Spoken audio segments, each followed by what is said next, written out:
Now, Republican Congressman from Colorado, Ken Buck. Congressman, I know Emmer has been on your bingo card for a while. You voted for him multiple times. Do you see him flipping enough votes to actually get the gavel? I think it became more difficult recently, and when I say recently, within the last half hour, President Trump posted something on his social media account that was encouraging people not to support Tom Emmer in a race that you can't afford to lose more than 4 votes. I think that could be damaging. I think Tom is doing his best to talk to each of the people who have questions about him and try to deal with those questions. But I think he's got some hurdles to overcome at this point. What is going on with your party that a person who does the constitutional thing by certifying a vote that somebody won fair and square can't be the speaker?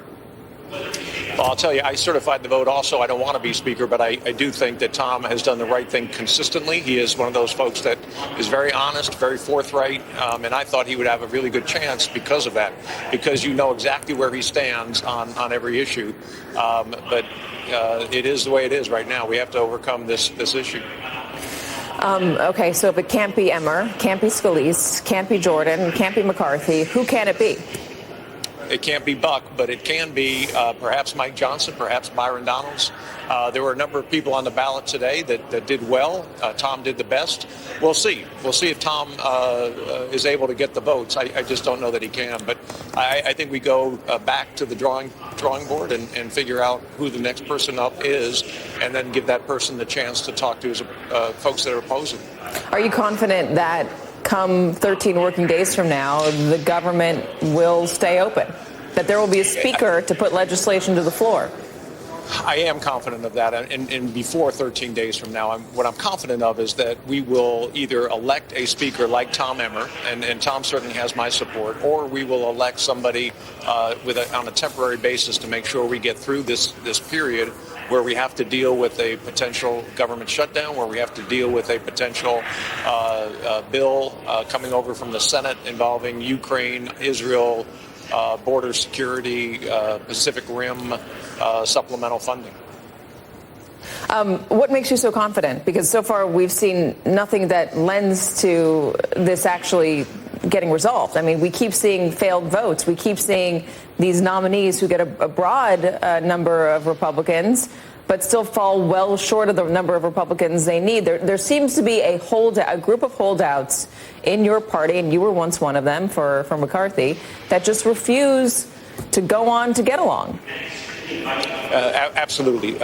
So I don't know if there are a group of people who are going to block Tom Emmer so that they get their choice. I don't know. The reason that I'm optimistic is because I'm optimistic. I'm a glass half full kind of guy, and I just believe. 2 weeks ago, I told everybody that I thought at the end of that week we were going to have a speaker. So I haven't been accurate, but I have been optimistic.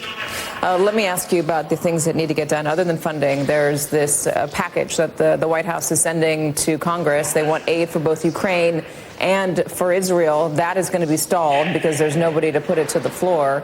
What do you make of the delay for those two things? Well, first, I think it can go to the Senate. The Senate can deal with it. I personally I am supportive of aid to Ukraine, supportive of aid to Israel.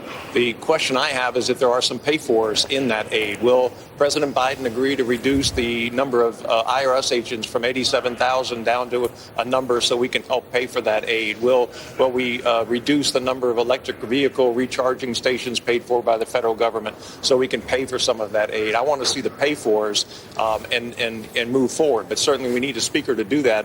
I think by the time the Senate finishes with this, we'll have a speaker. Well, let me ask you this. I know you're interested in what French President Emmanuel Macron said today regarding what should happen next in Gaza. You're on the House Foreign Affairs Committee. He's talking about convening an international community to figure out what should happen to Gaza and what should replace Hamas. What do you think of that?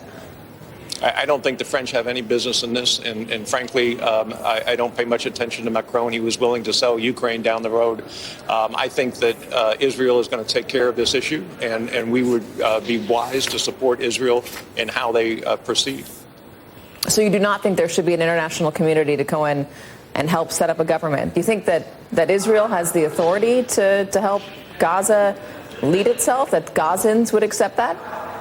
I think that Israel, when they are finished with their military operation and there is not a military threat to Israel, then I think Israel can call for a international tribunal, the UN or some other group, to come in and help. But at this point, the focus is on the military operation, and we should not be distracted with some ceasefire, international group or anything else. This is a military operation. Israel needs our support, and I am there to support them. Congressman Ken Buck, thank you very much, as always, for joining us. Thank you.